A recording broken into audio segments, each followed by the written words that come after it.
Welcome back, buddy. Our friends from Island Realty are here to continue our property management expert series. Lindsay Blackburn joins us along with Brian Beatty from Keller Williams Realty to talk about how a sales agent and a property manager can be the perfect pair to jumpstart rental income for investors. I welcome you both to Lowcountry Live. Thanks so much for being here. Lindsay, I'd like to start with you, as we usually do, the properties for investors. If someone were interested in investing in a rental property, how exactly do they get started? Well, the first thing that they need to do is contact a qualified real estate agent like Brian, and they'll help them start the purchasing process. Indeed. So, Brian, when you receive a call from a potential investor, how do you walk them through the process? Two major things happen, really. First thing we do is we sit down with them and we go through the process, start to finish. We talk about what to expect. Because different people have different level of experience. We really kind of hone in on what they need some help on. A lot of people look at things like HGTV and read things, and then they have kind of a certain idea going into buying investment property of what it's all about. So we try and pinpoint those areas and focus on where they need some help. Then the second thing we do, of course, is we talk about their expectations. We talk about their investment criteria, and we align that with what I'm seeing in the real estate market to determine whether or not we can make a good purchasing. Now, this is people's money. This is their livelihood. So I'm sure that there are pitfalls, there are hidden expenses that people don't see by watching HGTV, for example. So what should the investor be on the lookout for? One of the big things that I see is people miscalculating their projected rental income. Someone like Lindsay can help them with that. Pitfalls, I would say, not accounting for things like how long it's going to take to find a tenant. We call that vacancy loss. That usually, of course, affects the bottom line. Things like having a contingency fund for maintenance-related items. All of that plays into the return on investment for the property, and all of that really needs to be identified up front.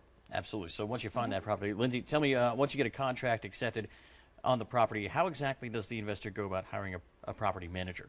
Well, either the owner of the property or the agent would contact us on their behalf, and we would get the address and then do a little bit of research and give them what we call a CMA, or a comparative market analysis. And it's we compare it to other properties in the area and get a good educated guess on what the rent income would be on that.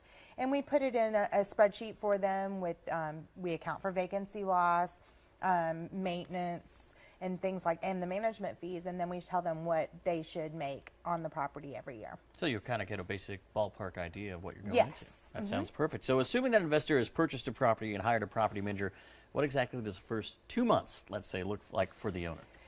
When the closing happens, then the property manager and the owner will start working together if it needs any remodeling. They'll get started on coordinating painting, cleaning, new carpeting, anything like that. And then the last things that we would do, get it deep clean, get carpets steam clean, locks changed, and get it all ready. Take marketing photos, get it listed on all of our sites. We do have an in-house leasing agent, so she will market it on MLS, which is the multiple listing service locally. Also Trulia, Zillow, HotPads. It goes to about 25 online advertising sites that people use to look for properties. And that's where everyone's going to look for their real estate. They'll conduct showings. Once we have an application on the property, then we do a full credit and background check, and then we call the owner, and the final decision is up to them. That sounds like a wonderful thing. So, Lindsay, where can people go and get more information about Island Realty and your company, what you guys do? To contact Island Realty, you can call us at 843-886-4041, or look at islandrealty.com. And Brian, how about you guys if someone is looking for a Keller Williams property? Easiest thing to do is go to my website, listingsincharleston.com. I can also be heard Saturdays at 8 and Sundays at 10 on 1250 WTMA for the Brian Beatty Real Estate Show. Perfect. Well, thank you guys so much for coming. Some great information right there. Check out all that information on the screen. We appreciate it. Thanks. I'll send it over to Tessa. Well, it's a new